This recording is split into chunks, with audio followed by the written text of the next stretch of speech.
What role does Sanford play kind of more specifically in servicing rural healthcare needs? Yeah, I think Sanford does anything and everything you can imagine. We have anything from your local clinics to your major oncology to major surgery to orthopedics and sports medicine to women and children's health. So I think for Sanford, it's about creating all the quality healthcare and all those opportunities and all those services that everybody needs in a system that can be accessible to a large variety of people where they don't have to travel hundreds and hundreds of miles to receive the same services they can get in their own backyard. What have you discovered internally at Sanford where, just like every organization that has a sales team, what sort of challenges have you all dealt with, and or what sort of solutions have you identified? Have you been using any AI with the support of your sales teams? Give me a little insight into that. You have to be engaging. You have to ask really good questions. You have to understand your audience. You have to talk in terms that they understand and meet them on their level. And for some, that's very high level, and some it isn't. And at the end of the day, I think if you build those relationships and you take the time to build rapport and understanding, and you become friendly with those people and you're respected and you follow up and you do what you say you're going to do and you carry yourself in the right way, those skills really carry over very much to sales and how you operate in a professional setting, in front of some big meetings, in front of some very important people.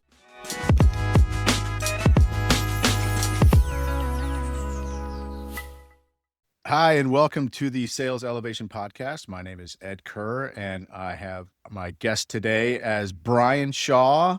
Brian Shawn is the Senior Business Development Partner at Sanford Health. Brian, welcome to the show. Thanks so much for joining. And I appreciate you having me. This is really cool. Really exciting to get to learn about you and your business and what you're doing. And it's very cutting edge stuff and new and helpful. So this is really exciting opportunity for me as well. Well, thanks, man. It's great. And I noticed that we're going to get into the background you have there behind you, the backdrop rather. But tell me a little bit about Sanford. I know you've told me, but tell me a little bit about Sanford and your role there. Yeah, Sanford is a really interesting healthcare system. It started in Sioux Falls, South Dakota. It has really ballooned over the last 2 decades into one of the largest rural healthcare systems in the entire country. And rural healthcare is an interesting dynamic right now because everybody's trying to figure out the best way to serve people that are located across a landmass in some of these sparsely populated areas. So I think there's challenges to that, but there's also exciting opportunities to that as well. When you're starting to look at the ability of utilizing newer technology, all of your resources and different people that you have. And I think we've adapted to that and are continuing to adapt to that as well. But to have all the different services that I think a rural healthcare system needs for people, whether you're a community of 1,500 or a community of 250,000, I think those needs don't really change no matter where you are. So it's been exciting to see some of the expansion areas into cardiology, into oncology and cancer treatment, and some of those type pieces as well, that you can have quality healthcare in a place that maybe isn't in an urban development, like in a major city you might see in a major market somewhere else. Got it. That's awesome. And what role does Sanford play kind of more specifically in servicing rural healthcare needs? Yeah, I think Sanford does anything and everything you can imagine. We have anything from your local clinics to your major oncology to major surgery to orthopedics and sports medicine to women and children's health. Sanford has the only children's hospital in the state of North Dakota and across this region, and services a large area, and also has one in Sioux Falls and reaches out to a number of different places as well. So I think for Sanford, it's about creating all the quality healthcare and all those opportunities and all those services that everybody needs in a system that can be accessible to a large variety of people where they don't have to travel hundreds and hundreds of miles to receive the same services they can get in their own backyard. That's amazing. That's great. Well, I want to get to that banner behind you also. Just, you're the first person we've had on the podcast that has, a very different sort of background before getting into sales. And as you know, I was an actor for 20 years before I got into technology, and then sort of tangentially into sales. But give us a little bit about your background, will you? Yeah, I went to college at the University of North Dakota, and what I've always wanted to do my entire life growing up was to go into broadcast journalism, to work specifically as a sportscaster, and that's what I went to school for. I did get a minor in sociology and did take a variety of different classes and try to expand my horizons as much as possible, but it always ended up coming back to really wanted to do sports broadcasting and tell stories and call games and anchor sportscasts and be a part of shows and magazine style programming and features and do a variety of different things. I just felt that was so fun and was really, I think, drawn to it because I watched the Twins win the 1987 World Series, the 1991 World Series. I was a lifelong Vikings fans growing up for the most part in the Twin Cities. So I watched a lot of what I would consider my heroes back then in the 80s and 90s that were covering these teams. And I just was so drawn to that. And I'm like, I want to do that. So I went to college for that. And that's what I ended up spending a good chunk of my career on. I've done it full time. I've backed out of it and done it more in a freelance capacity or freelance role. And then I've gone back into it full time again. And now I'm more in a freelance part-time role as well. But, along the way, I've had a chance to work for the American Red Cross in public affairs. I was deployed to some national disasters all over the country. I worked at a local college, and now I'm in the healthcare field. And that's been a whole new ball game for me, just so much learning about structure and the importance of everything that happens, and being a part of a 55,000 person organization that is continuing to grow throughout different parts of the Midwest. So a lot of challenges, but a lot of opportunities. And I think that's been the cool part for me learning. That's great. And then your transition into that world of sales. I mean, obviously communication is a critical element and required skill set for any salesperson to be successful. Your background as a communicator in sports, what have you brought from that into your sales role? That's a great question, because I wasn't even sure how they were going to relate or if they were going to relate when I came over. But then you start to realize when you're preparing to call a game, and for 10 years, I called North Dakota State football, and they won 8 national championships. So you're calling big games on a big stage, in a huge atmosphere of 20,000 people crowding the Fargo Dome. And those were some awesome opportunities to be at the mic for some of those moments. But you have to be prepared. You have to be engaging.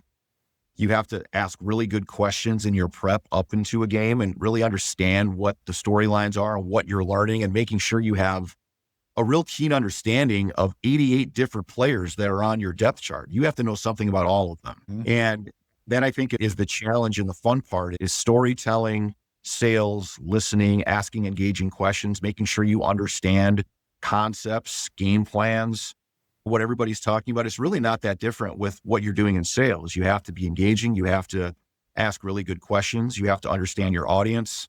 You have to talk in terms that they understand and meet them on their level. And for some, that's very high level, and some it isn't. And at the end of the day, I think if you build those relationships and you take the time to build rapport and understanding, and you become friendly with those people, and you're respected, and you follow up, and you do what you say you're going to do, and you carry yourself in the right way, those skills really carry over very much to sales and how you operate in a professional setting, in front of some big meetings, in front of some very important people. You feel like you've been in the spotlight in front of thousands and thousands of people, and you have to think quickly on your feet. Everything is live, nothing is taped.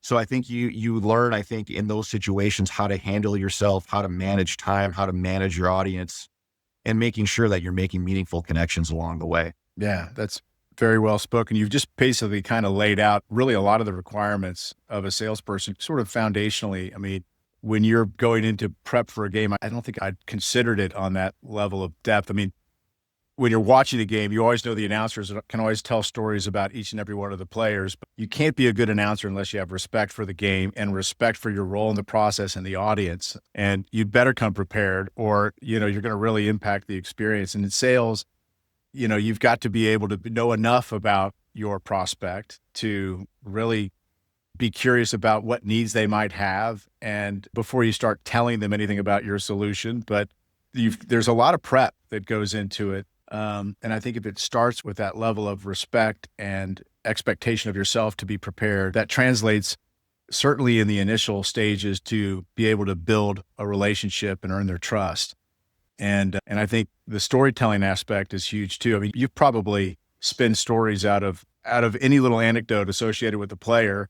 And I'm wondering, have you found that you've had opportunities to identify stories that are compelling in the Sanford world that really translate well to people understanding what sort of services you all provide and how it's been effective, how those services have been effective at solving problems for people? Absolutely. I think that's a key element, is that you have those real life stories to share with, that this is real life things that our people are doing every single day. And it is easy to look at stats and numbers and analytics, and that's an important piece too, because you got to be able to show, why your service is better, why it's a solution that's going to help you be more efficient in your operation.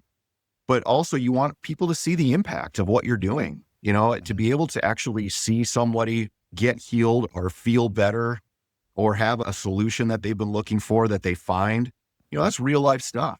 And I think those are really meaningful stories that you can share, especially if you can connect it to that specific client. Mhm. So anytime you're meeting, whether it's somebody that, is in the high school or college athletics realm, is to make sure you have an understanding of all those services and keys. Or if you're going to meet with somebody that's maybe more on the women's side in women's health, it's have a good understanding of what those groups stand for and what's important to them, and doing your research to make sure that you have those real life examples and also have a connection to those people is really important. I think when you're trying to establish a baseline partnership, and ultimately all sales really are partnerships, right? This is going to be beneficial for everybody. This isn't something we're doing for us. It's not something that's just for you. It's something that we can work on together and build and grow over time and have success with. And I think if you sell it that way and you approach it that way, you're ultimately going to have much, much better results. Yeah. And I think those stories, they also can really empower a salesperson with passion, with the why, of what you're doing. I'm wondering, have you all as an organization, have you made an attempt to begin to capture and codify those stories and share them across your organization? I'm sure the marketing team does, but as a sales team, have you captured those and found that the sharing of those has been helpful for either new hires or other people to gain perspective on not only Sanford itself, but obviously how it helps your clients? Absolutely. I think it's critical. And I think we show that any opportunity we get in front of any sort of stakeholder, whether it's an internal or external stakeholder, it ultimately brings us back to center. I think anytime you can run an organization that is based on your values and based on what you really believe in and what your mission is, and you can bring that back with an important story to share, it helps your internal team, I think, realize what you're doing. It's not just numbers. It's not just growth. It's actually making an impact with people. And I think that's the same story you share externally too. Ultimately what you're doing, yes, you want to grow, you want to have success, you want to build, but you also want to realize this impact is real life stuff. And you see it on a daily basis. Someone doesn't have pain anymore. Someone has been healed from something that's been plaguing them.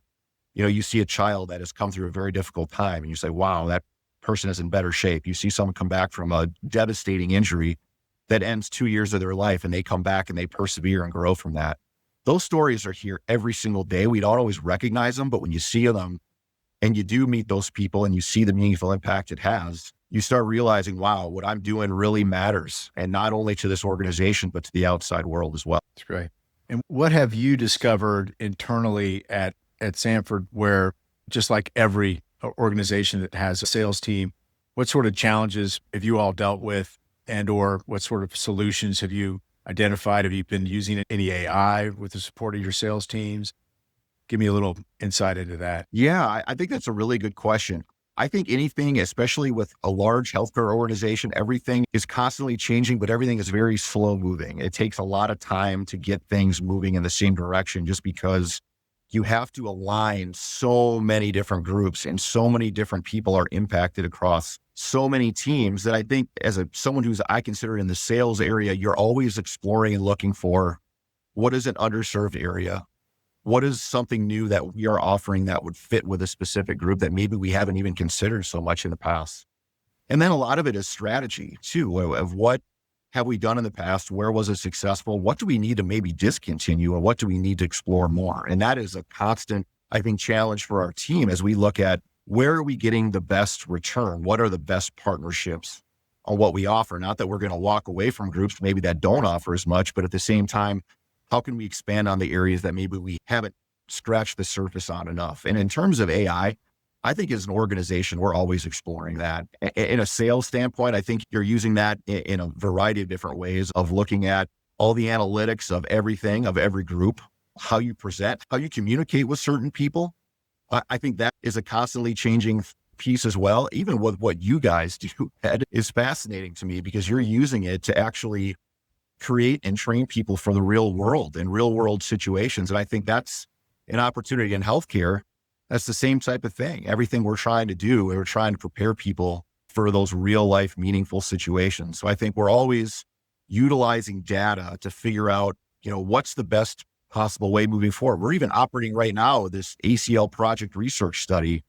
We're putting kids through this 15-minute return to play testing to look at the way they jump, the way they move. Can we use some of this data and research and is there an AI to help mitigate how many ACL injuries we're seeing? Which groups are at risk the most? What populations? What's their risky movement patterns? We explore all those things in real time now. And I think that's what's exciting, I think, about the future is once we figure out how to utilize this data to the best ability possible, we can really put it to use in a good and positive way. Yeah, what's really crazy is how each and every day, it seems like, certainly at least once a week, I learn of a new AI tool that is kind of a force multiplier and can save me or our team so much time. And, you mentioned communication. That's obviously such a critical aspect of conducting sales successfully.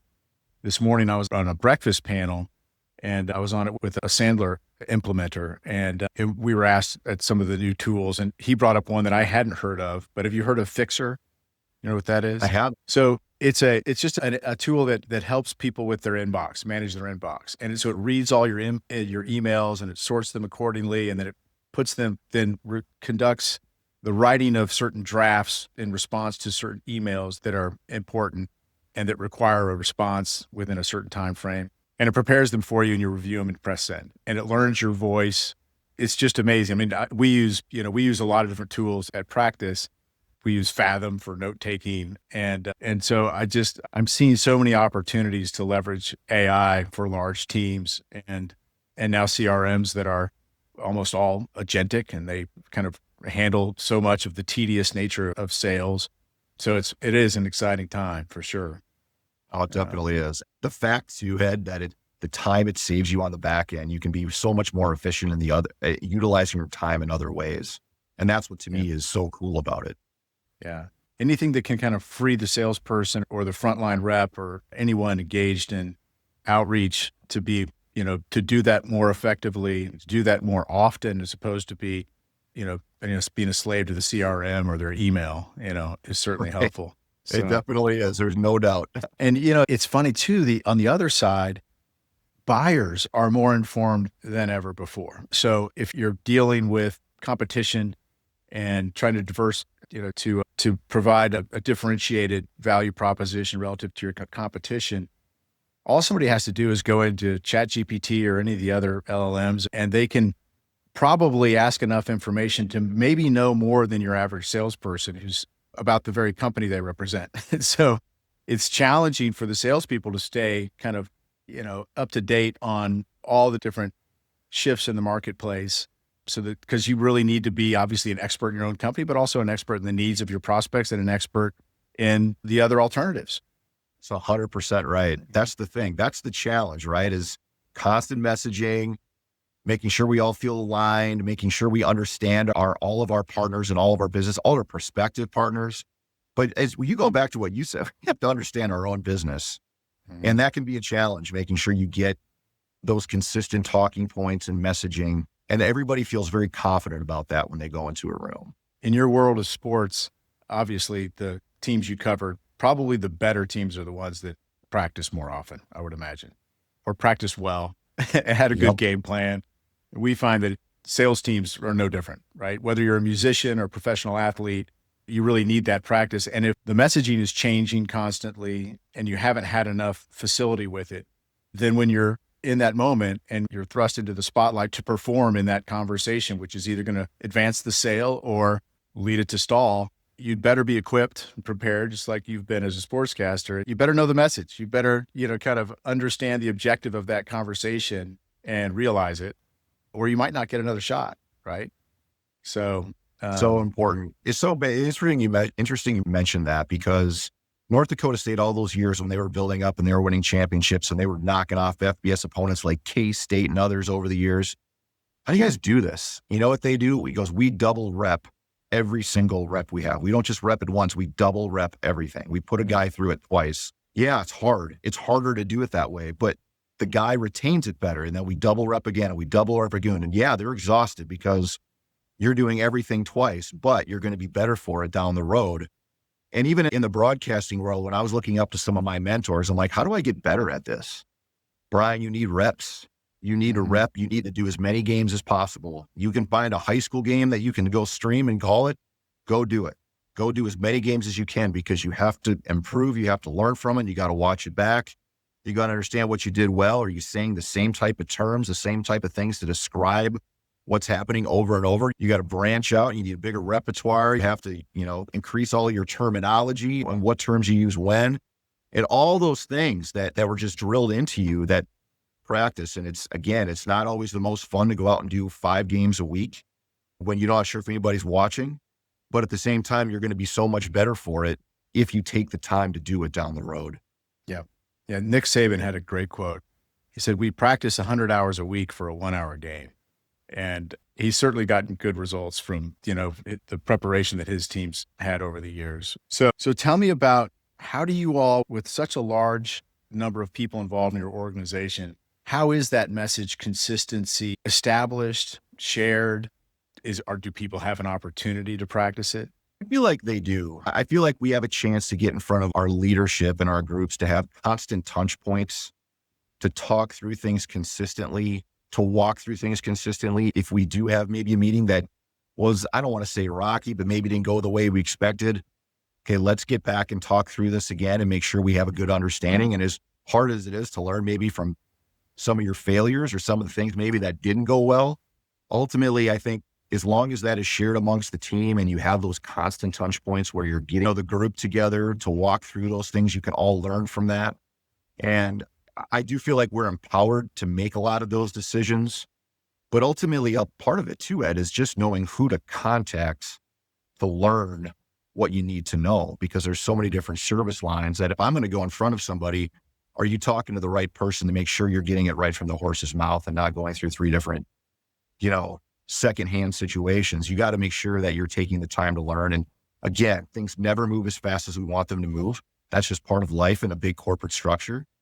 But ultimately, I think I'm still a firm believer that it's we over me. And as long as everybody in our group feels like we're aligned and we're moving in the right situation, and we talk about it consistently, you have to talk about it consistently, then I feel at least like you can move forward as a group and feel like you're part of a team.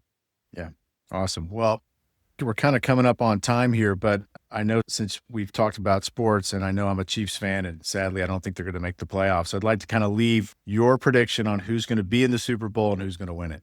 Putting you on the spot. I know it can't be the Vikings. So no, it's not going to be the Vikings. They're going to be eliminated if they haven't already. Not this year. Oh, that's been a disaster. I'm going to go with the Rams. Really like the Rams. I feel like they're a team that has the horses. They're going to have home field. They're going to be tough to beat. So I'll take the Rams out of the NFC.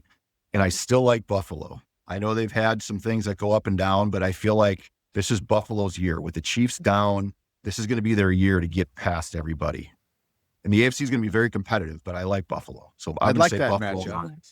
Stafford versus Josh Allen, and who's winning? Yeah, I think it's Buffalo's year. I know that sounds crazy because you have Denver out there who's still above everybody. You have some other AFC teams that are in the mix, but Buffalo's battle tested. They've been through it. And they have a quarterback, I think, that wants it so bad because he's missed out on it so many different times in the last few years. They've been so close, but this is their year to get over the top. I would love to see that, because if there's one city I root for, it's Buffalo. They deserve it. They've been let down so many times. They've always had great teams, and Josh Allen seems like a great guy. So if I can't root for the Chiefs this year, I'll root for Buffalo. I like that. He'll be too. And he's a small school quarterback out of University of Wyoming. And is a guy that is, I think, tough as nails and has shown that. I just like guys like that kind of come from the smaller programs, the humble beginnings. Carson Wentz was like that coming out of North Dakota State. Trey Lance was like that coming out of North Dakota State. So I like cheering for those guys when they get an opportunity like this, because it doesn't come very often. Yeah. Well, Brian, great talking to you. Thanks so much for being on the show, and we'll have to do it again sometime. It was really fun, Ed. Thank you for having me.